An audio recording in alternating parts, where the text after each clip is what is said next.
Hello, YouTube, and welcome to my interview with Peter Sinclair, the host of the climate change show, Climate Denial Crock of the Week. Thank you very much for joining me. Well, thanks for inviting me. Now, Peter, I would like to get a little bit about your background. The Climate Denial Crock of the Week is a very high-quality show. So is that your main focus, or do you have other projects going on? Well, it has become my main focus. I've been involved in video for a long, long time. I am not a climate scientist by training, but I do have 30 years or so that I've been very, very closely watching the whole paradigm of energy, the way we produce it, the way we use it, and the technologies that we're moving to. And over the last 4 years or so, I've been privileged to be introduced to a number of really high-level climate scientists who have helped me up a very steep learning curve while I've been doing reading of primary sources on these issues. And I started the video series about 2 years ago, and it's taken off in a pretty exciting way, and a lot of people are watching it and passing it around, and so more and more it helps me to get even more and more scientists interested in talking to me and helping me. Now, there hasn't been an episode out in around a month. Do you mind me asking why?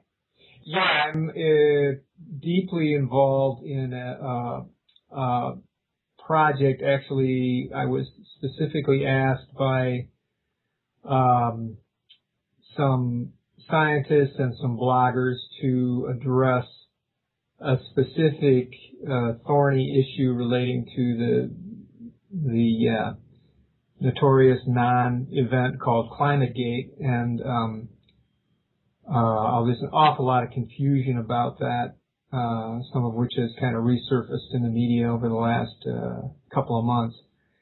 And so I've been Skyping and emailing and talking to some of the scientists most directly involved in that issue, who have been walking me through the very, very, very complicated ins and outs of everything that went on there. And I'm just about to release the results of all that research after I have my team of scientists pick it over to make sure everything is correct, probably in the next week or so.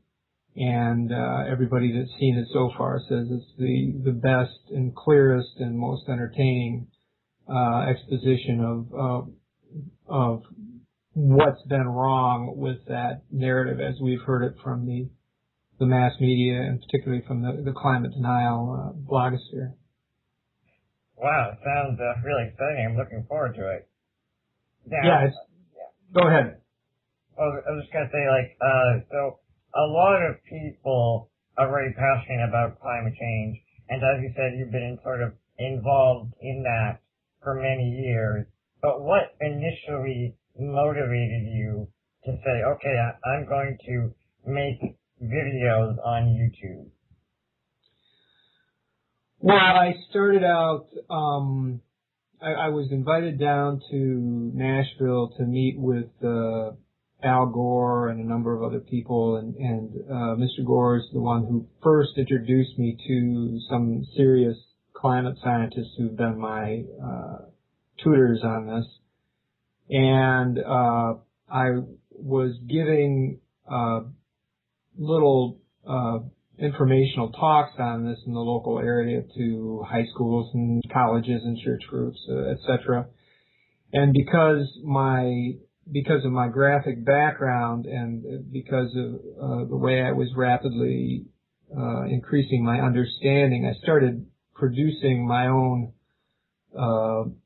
materials on the issue, which gradually became more elaborate, and at a certain point I just felt that they would lend themselves to a video treatment, and I did a few programs on the local cable channel, which came off fairly well, but then I recognized that if you really wanted to potentially reach a more diverse audience, that YouTube was really the place to go. So about 2 years, a little more than 2 years ago, I just launched into the series, and was probably a little foolish to call it Climate Now Crock of the Week, because keeping up with a new video every week is darn near impossible. But there are more than 70 videos up as of now, and it doesn't look like I'm going to run out of topics anytime soon.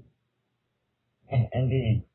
I understand your choice, because YouTube is a lot more interactive medium, and you probably get a lot of feedback. Sort of on the negative side of that, what do you think is the most common or persistent climate change denialist argument? Boy, that's a tough one, but I think one that comes to mind is that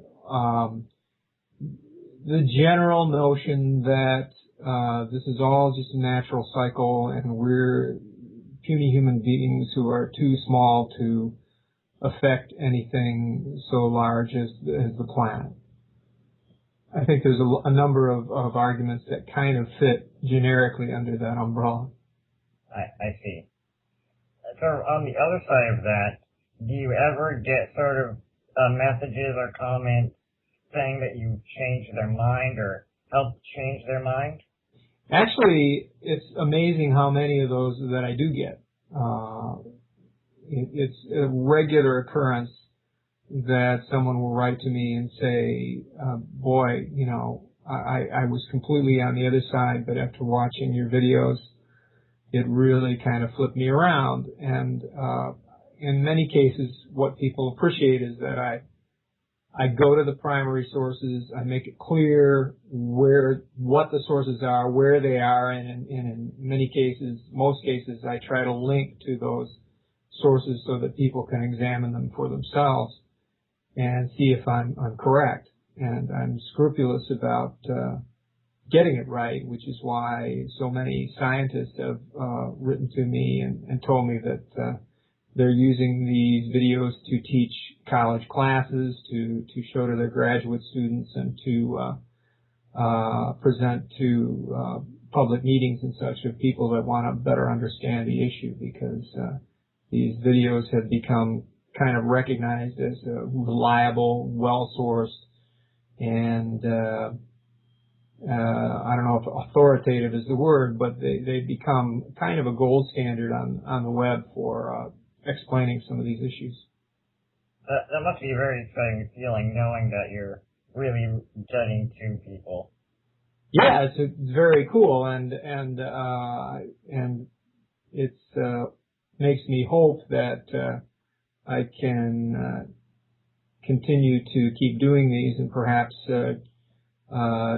generate the kind of support that will allow me to really expand the scope. Now, if you had to put like a rough number on how many of those kind of messages you get, say, a week, what would it be? You know, it goes in fits and spurts, but I don't think it's out of line to say that just about every week somebody will write to me and say, you know, this has been really important to me. It's turned me around, or it's turned somebody else around that I know, and so it really it's enough feedback that it keeps me going. Excellent. And let's go back to that video you said you had planned. When do you think we can expect that to come out?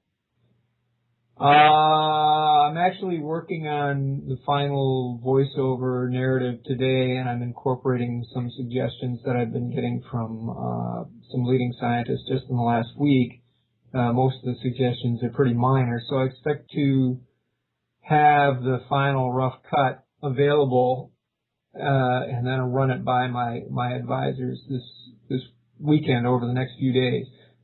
I don't usually do this elaborate a process because I don't usually get into such terribly complex and arcane depths with what I'm doing. But because some of these scientists have really taken a terrible beating and an unjust beating in the media, I felt that it was incumbent upon me to try to help them out and to try to make sure that somebody finally told their story and documented their story the way they see it from their perspective, and to get it right. And so I'm trying to go the full measure to make sure that I give them every opportunity to weigh in on this. Well, I'm looking forward to it. Now, before we sort of wrap things up, I actually have one more question. Could you get me an interview with Al Gore?